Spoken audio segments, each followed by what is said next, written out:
When Siddhartha left the grove, where the Buddha, the perfected one, stayed behind, where Govinda stayed behind, then he felt that in this grove his past life also stayed behind and parted from him. He pondered about the sensation which filled him completely as he was slowly walking along. He pondered deeply, like diving into a deep water.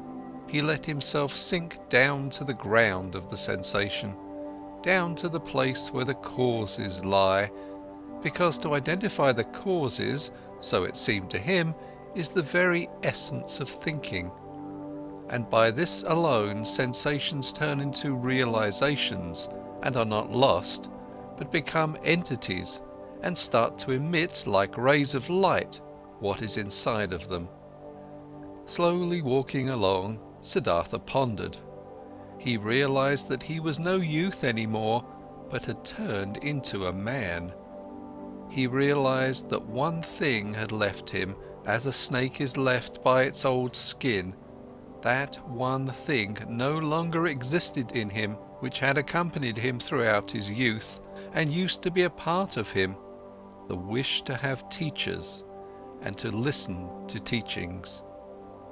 He had also left the last teacher who had appeared on his path, even him, the highest and wisest teacher, the most holy one, Buddha.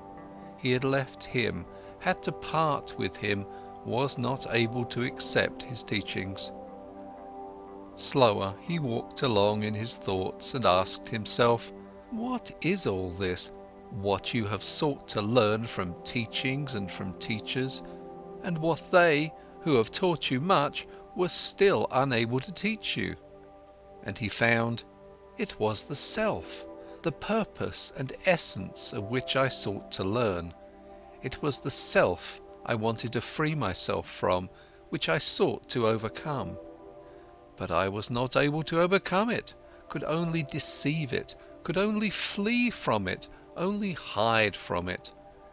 Truly, no thing in this world has kept my thoughts thus busy as this, my very own self, this mystery of me being alive, of me being one and being separated and isolated from all others, of me being Siddhartha. And there is no thing in this world I know less about than me, about Siddhartha.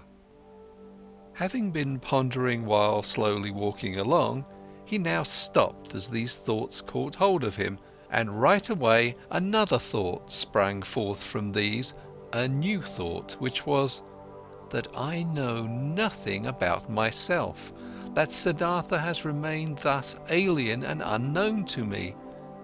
That I know nothing about myself, that Siddhartha has remained thus alien and unknown to me, stems from one cause, a single cause. I was afraid of myself. I was fleeing from myself. I searched Atman. I searched Brahman. I was willing to dissect myself and peel off all its layers to find the core of all peels in its unknown interior, the Atman, life, the divine part, the ultimate part. But I have lost myself in the process. Siddhartha opened his eyes and looked around. A smile filled his face, and a feeling of awakening from long dreams flowed through him, from his head down to his toes. And it was not long before he walked again, walked quickly, like a man who knows what he has got to do. Oh, he thought, taking a deep breath, now I would not let Siddhartha escape from me again. No longer. I want to begin my thoughts and my life with Atman and with the suffering of the world. I do not want to kill and dissect myself any longer to find a secret behind the ruins. Neither Yoga Veda shall teach me any more, nor Atharva Veda, nor the ascetics, nor any kind of teachings. I want to learn from myself, want to be my student, want to get to know myself, the secret of Siddhartha. He looked around as if he was seeing the world for the first time. Beautiful was the world, colourful was the world, strange and mysterious was the world. Here was blue, here was yellow, here was green. The sky and the river flowed, the forest and the mountains were rigid. All of it was beautiful, all of it was mysterious and magical. And in its midst was he, Siddhartha, the awakening one, on the path to himself. All this yellow and blue, river and forest, entered Siddhartha for the first time through the eyes, was no longer a spell of Mara, was no longer the veil of Maya, was no longer a pointless and coincidental diversity of mere appearances, despicable to the deeply thinking Brahman who scorns diversity, who seeks unity. Blue was blue, river was river, and if also in the blue and the river, in Siddhartha, the singular and divine lived hidden, so it was still that very divinity's way and purpose to be here yellow, here blue, there sky, there forest, and here Siddhartha. The purpose and essential properties were not somewhere behind the things, they were in them, in everything. How deaf and stupid have I been, he thought, walking swiftly along. When someone reads a text, wants to discover its meaning, he will not scorn the symbols and letters and call them deceptions, coincidence and worthless hull, but he will read them, he will study and love them, letter by letter. But I, who wanted to read the book of the world and the book of my own being, I have, for the sake of a meaning I had anticipated before I read, scorned the symbols and letters. I called the visible world a deception, called my eyes and my tongue coincidental and worthless forms without substance. No, this is over. I have awakened, I have indeed awakened, and have not been born before this very day. In thinking these thoughts, Siddhartha stopped once again, suddenly, as if there was a snake lying in front of him on the path. Because suddenly he had also become aware of this. He, who was indeed like someone who had just woken up, or like a newborn baby, he had to start his life anew, and start again at the very beginning.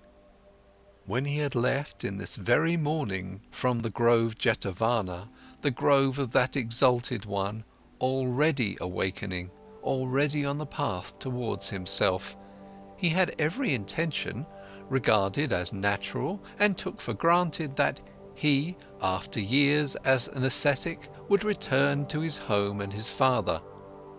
But now, only in this moment, when he stopped, as if a snake was lying on his path, he also awoke to this realization. But I am no longer the one I was. I am no ascetic any more. I am not a priest any more. I am no Brahmin any more. What should I do at home and at my father's place? Study? Make offerings? Practice meditation? But all this is over. All of this is no longer alongside my path. Motionless, Siddhartha remained standing there, and for the time of one moment and breath, his heart felt cold. He felt a cold in his chest, as a small animal, a bird or a rabbit would, when seeing how alone he was. For many years he had been without home and had felt nothing. Now he felt it. Still, even in the deepest meditation, he had been his father's son, had been a Brahmin, of a high caste, a cleric. Now he was nothing but Siddhartha, the awoken one. Nothing else was left. Deeply he inhaled, and for a moment he felt cold and shivered. Nobody was thus alone as he was. There was no nobleman who did not belong to the nobleman, no worker that did not belong to the workers, and found refuge with them, shared their life, spoke their language. No Brahman who would not be regarded as Brahmans and lived with them. No ascetic who would not find his refuge in the caste of the Samanas, and even the most forlorn hermit in the forest was not just one and alone. He was also surrounded by a place he belonged to. He also belonged to a caste in which he was at home. Govinda had become a monk, and 1,000 monks were his brothers, wore the same robe as he, believed in his faith, spoke his language. But he, Siddhartha, where did he belong to? With whom would he share his life? Whose language would he speak? Out of this moment, when the world melted away all around him, when he stood alone like a star in the sky, out of this moment of cold and despair, Siddhartha emerged, more a self than before, more firmly concentrated. He felt this had been the last tremor of the awakening, the last struggle of this birth. And it was not long until he walked again in long strides, started to proceed swiftly and impatiently, heading no longer for home, no longer to see his father, no longer back.